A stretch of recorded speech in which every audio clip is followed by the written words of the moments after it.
Boy Gatot. Kesini kamu mendekat. Lihat ujung jariku ini. Sambil agak takut, lawan Boy Gatot mendekat.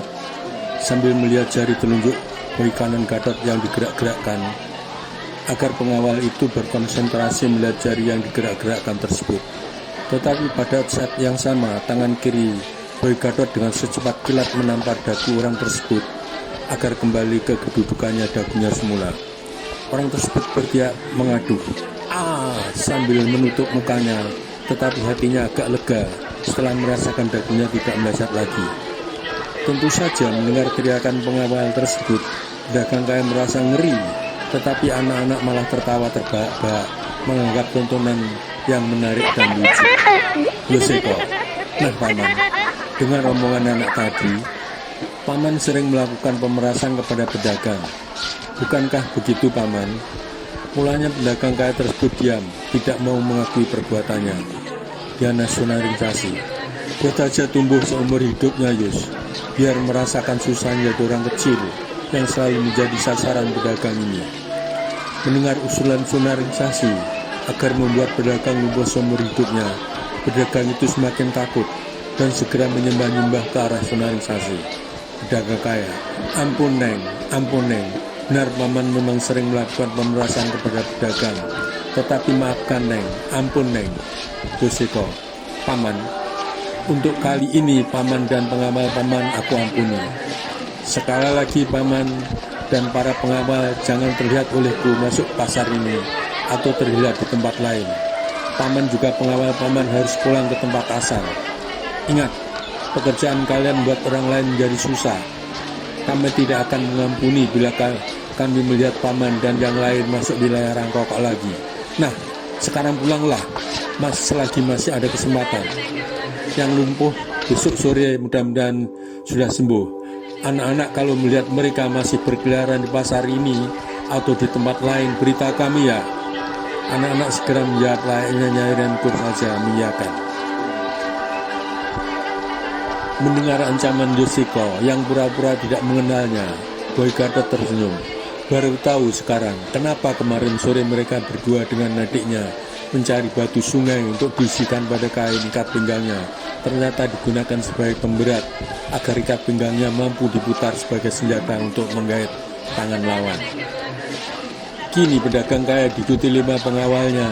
Di antara mereka ada 3 yang lumpuh dengan lengan kanan yang sengaja tidak disembuhkan oleh Yoseko dan nasionalisasi. Berjalan tertatih-tatih, malu dilihatin orang dan ditertawakan anak-anak atas kelakuan yang mereka perbuat. Melihat pedagang kaya berjalan tertatih-tatih diikuti oleh para pengawalnya meninggalkan arena untuk pulang ke kampung halamannya, segera Lutung melompat berlari mengejar pedagang kaya. Sesampainya di belakang pedagang kaya, Lutung menggait pinggangnya. Merasa ada seseorang yang menggait pinggangnya, pedagang kaya menoleh ke belakang. Namun yang dilihat ada Lutung yang memperlihatkan taringnya yang sangat runcing sembari berteriak kek, membuat pedagang kaya takut, kemudian lari terbirit-birit sambil berteriak-teriak tanpa mengindahkan lagi pengawalnya. Menjual Lutung.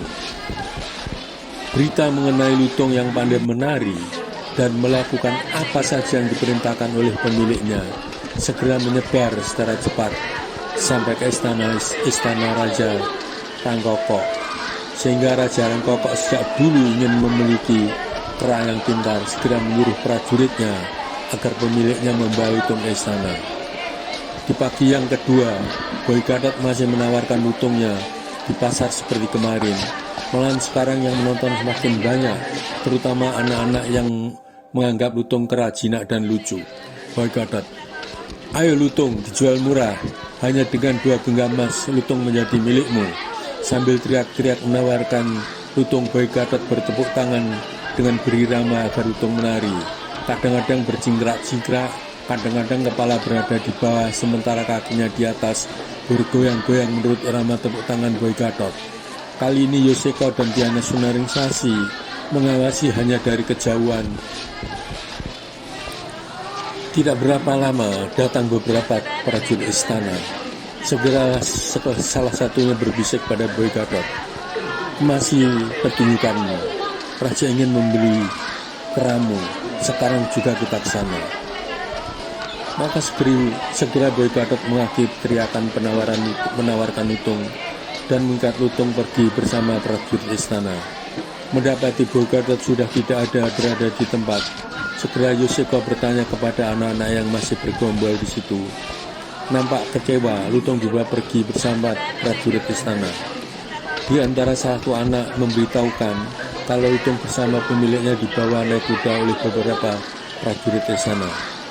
Mendapat penjelasan seperti itu, Yoseko dan Diana Sunaringsasi segera pergi meninggalkan pasar menuju gerbang istana, mengawasi dari jauh kepulangan Boy Gadot. Yoseko, Diana, mari kita ke gerbang istana. Mencegat Boy sepertinya rencana Danu nampak berhasil. Menyelupkan lutung untuk mengetahui keberadaan Dakon sekaligus nantinya membawa pulang saat permainan selesai. Diana Sunaringsasi, benar Yus, rupanya pancingan Boy berhasil. Kita awasi dari jauh, siapa tahu saat keluar Boy mendapat halangan dari prajurit istana yang mengira Boy benar mendapatkan 2 genggam emas. Sementara Yoseko dan adiknya menuju gerbang istana, Boy Gadot sudah sampai di hadapan Raja Rangkoko, menunggu dipanggil oleh Raja. Sementara seorang prajurit memandu tata cara kalau disapa Raja, harus memanggil Raja Rangkoko yang agung sesembahan rakyat bumi Atlantikana. Jangan sampai keliru. Tidak berapa lama Boy Gadot menghadap Raja. Raja Rangkoko, hai pemuda, siapa namamu? Di wilayah mana tempat tinggalmu? Aku dengar kamu mau menjual lutung, apa benar? Kalau ya sudah, ada penawaran apa belum? Boy Gadot, Raja Rangkoko yang agung sesembahan rakyat bumi Atlantikana. Nama hamba adalah Gatot. Hamba tinggal di wilayah bumi Rangkoko, tetapi di pinggir hutan, jauh dari pusat kota. Sehari perjalanan, benar hamba mau menjual lutung ini. Sudah ada penawaran, hanya dengan segenggam emas oleh sepasang pedagang suami istri, tetapi tidak hamba berikan. Raja Rangkoko, Gatot, kenapa harganya demikian mahal? Coba jelaskan kepadaku. Boy Gadot, memang mahal paduka Raja Rangkoko sembahan rakyat bumi Atlantikana. Mengingat lebih 5 tahun hamba pelihara lutung ini. Saat induknya meninggal terkena panah beracun pemburu. Jadi lutung ini sudah seperti anak kecil yang mengerti bahasa manusia, walaupun terbatas.